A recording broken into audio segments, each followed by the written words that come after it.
Praise the Lord. I greet you very good morning in the precious name of our Lord and Savior Jesus Christ. మన ప్రభువును రక్షకుడైన యేసుక్రీస్తు నామములో మీ అందరికీ శుభాలు తెలియజేస్తున్నాను. ఎలా ఉన్నారు? మీరంతా బాగున్నారా? మీకోసం ఎల్లప్పుడూ ప్రార్థన చేస్తున్నాను. దేవుని వాక్యం సెలవిస్తుంది, దేవుడు మనకి వెలుగై ఉన్నాడని. ఆయన మన జీవితాన్ని వెలిగిస్తాడని. ఒకవేళ చీకట్లో ఉన్నట్టు, కష్టాలు శ్రమల్లో కృంగిపోతున్నట్టు అనిపిస్తుందా?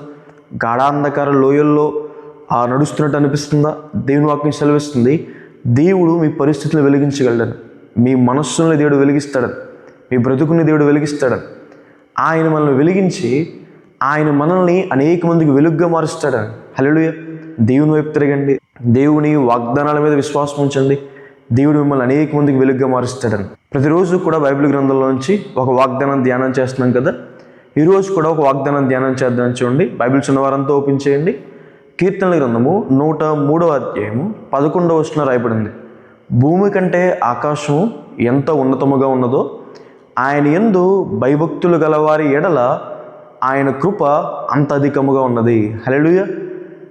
భూమి కంటే ఆకాశము ఎంత ఉన్నతముగా ఉన్నదో ఎవరో కూడా చెప్పలేదు ఇప్పుడు దాకా. ఆకాశం ఒక ఎండ్ పాయింట్ని ఎవరో కూడా చెప్పలేకపోయారు. ఫ్లైట్స్ అనేవి, ఏరోప్లేన్స్ అనేవి ఆకాశంలో ఒక హైట్లో ఎగురుతూ ఉంటాయి. స్పేస్లో రాకెట్స్ అనేవి ఒక హైట్లో ఎగురుతూ ఉంటాయి. దాని తర్వాత ప్లానెట్స్, గ్రహాలు ఉండే హైట్ ఆకాశంలో ఒకటి ఉంటుంది. దాని తర్వాత ఆకాశము ఇంకెంత ఎత్తుగా ఉంటుందో లేదా ఎండ్ పాయింట్ ఏంటో ఎవరో కూడా చెప్పలేరండి. ఇంత టెక్నాలజీ పెరిగినా ఇప్పటివరకు ఎవరో చెప్పలేకపోయారండి.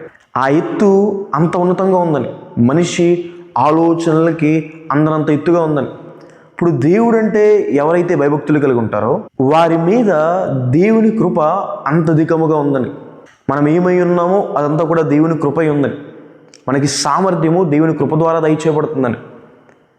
మన కష్టాల్లో, మన పరిస్థితుల్లో దేవుని కృప మనకి చాలిందని. దేవుని కృప మనల్ని విడిచిపెట్టిన దేవుని కృప. ఆ కృప అధికముగా మన మీద ఉండాలి అంటే మనం దేవుడంటే భయభక్తులు కలిగి ఉండాలని. దేవుడంటే భయభక్తులు కలిగిన వారు చెడుతనాన్ని అసహించుకుంటారని. చాలామంది భక్తి చేస్తారు కానీ దేవుడంటే భయం కలిగి ఉండరు. అయితే ఒక పక్షికి 2 రెక్కలు ఎలాగో ఒక విశ్వాసికి భయము భక్తి అలాంటివి. ఆత్మీయ జీవితంలో ఎదగాలి అన్నా, అభివృద్ధి పొందాలి అన్నా మనిషికి భయము భక్తి ఉండాలి అని. బైబిల్లో మనం యోబు గారిని చూస్తాము. యోబు గారు దేవుడంటే భయభక్తులు కలిగిన వ్యక్తి అని. యోబు జీవితంలో ఆయన అన్నీ పోగొట్టేసుకున్నా దేవుడంటే భయభక్తులు మాత్రం విడిచిపెట్టలేదని. అందుకే దేవుడు ఆయన్ని 2 అధికముగా ఆశీర్వదించాడని. ఈరోజు ఒక కొదవలో ఉన్నారా, లేమిలో ఉన్నారా, లేదు అనే పరిస్థితి మీ జీవితంలో ఉందా?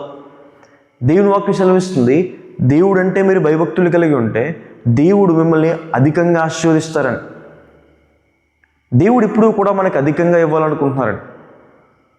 ఆయన మనకి అధికమైన సంతోషాన్ని అనుగ్రహిస్తారని. ఈ లోకంలో ఏది కూడా ఇవ్వలేని సంతోషం, ఎవరో కూడా ఇవ్వలేని సంతోషము దేవుడు మనకు అనుగ్రహిస్తాడని. అధికమైన సంతోషాన్ని దేవుడు మనకి కలగచేస్తారని.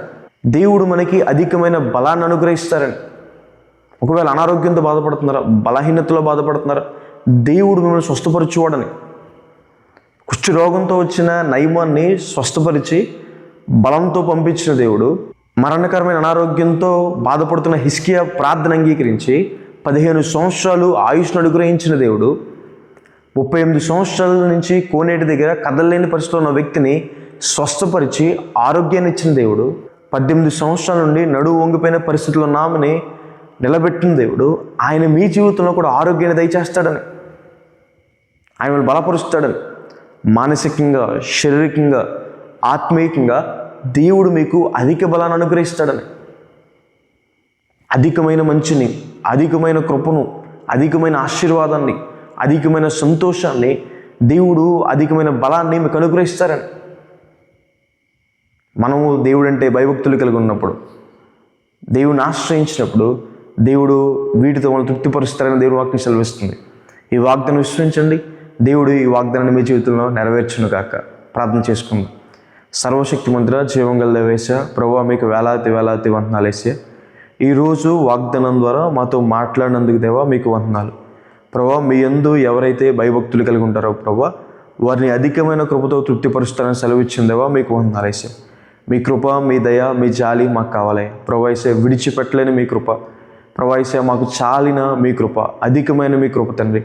మేమేమై ఉన్నాం అదంతా మీ కృప ఉంది ప్రభు. యేసయ్య అర్హతే లేని మాకు తండ్రి ప్రభు, మీ కృపను మాకు అనుగ్రహించినందుకు మీకు వందనాలు యేసయ్య ప్రభు.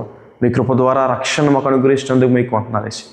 మీ కృప ద్వారా సామర్థ్యాన్ని, శక్తిని మాకు దయచేసినందుకు మీకు వందనాలు ప్రభు. ప్రియులు ఎంతమంది అయితే ఈ వాగ్దానం వీక్షిస్తున్నారో ప్రభు, వారి మీద మీ అధికమైన కృప నుంచి ఉన్నాయా ప్రభు. ఎవరైతే ప్రభు కొరతలో ఉన్నారో ప్రభు, లేమిలో ఉన్నారో ప్రభు, అధికమైన ఆశీర్వాదాన్ని వారికి దయచేయండి దేవా. ప్రతిమాలుకుంటున్నాను యేసయ్య. అనారోగ్యంతో బాధపడుతున్నారో ప్రభు, అధికమైన బలాన్ని దయచేయండి, స్వస్థతను అనుగ్రహించండి. మీరు పొందిన దెబ్బల చేత మేము స్వస్థత పొందితమని సెలవిచ్చిన రీతిగా ప్రభు, వారికి మంచి ఆరోగ్యాన్ని దయచేయండి. దుఃఖంతో, నిట్టూర్పుతో, వేదంతో ఉన్నారో ప్రభు, అధికమైన సంతోషాన్ని వారికి కలగ చేయమని దేవా బ్రతిమాలుకుంటున్నాను యేసయ్య ప్రభు.